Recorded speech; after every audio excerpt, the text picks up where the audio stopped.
Hi, I'm Coach Jay, and welcome to my channel.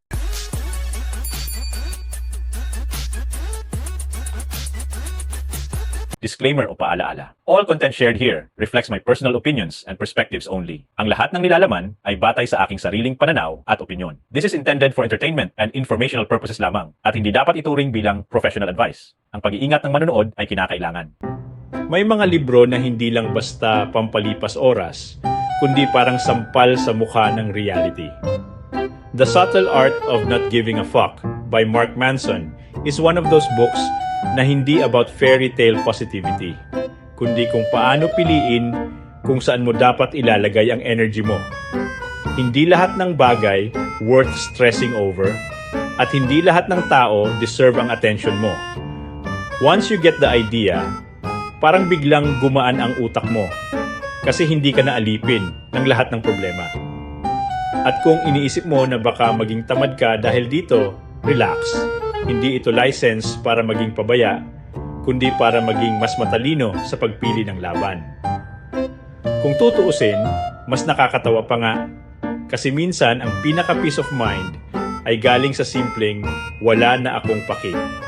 Hey buddy, just a quick one. If you like it here, please subscribe and follow me for more videos. Mark Manson flips the script kasi hindi niya sinasabi na happiness is about chasing endless goals. Ang sinasabi niya, life is limited, pain is inevitable, at ang tunay na freedom ay nasa pagpili kung ano lang ang bibigyan mo ng halaga. Imagine mo, araw-araw may mga bagay na kumakain ng energy mo, traffic, gossip, petty drama. Pero kung marunong kang mag-filter, mas marami kang space para sa mga bagay na may tunay na meaning. Ang libro ay parang manual ng pagtanggal ng unnecessary baggage. Hindi ito about being careless, kundi conscious prioritization. Kapag natutunan mong hindi lahat ng bagay kailangan pansinin, mas nagiging malinaw kung ano ang worth fighting for. Parang sa trabaho, hindi lahat ng email urgent, hindi lahat ng meeting productive, at hindi lahat ng feedback kailangan mong internalize. 3 pointers ang pinaka-impactful. Una, acceptance. Tanggapin na hindi lahat ng bagay under control mo.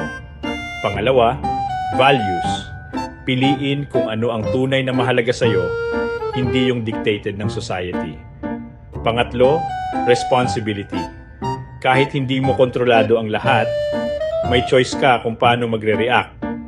Kapag na-master mo yan, parang biglang nagiging tahimik ang gulo sa paligid. Ang everyday application nito, simple lang. Kapag may taong nag-criticize sa'yo online, instead of wasting hours defending yourself, piliin mo kung worth it ba talaga. Kapag may minor inconvenience, isipin mo kung may long-term impact ba.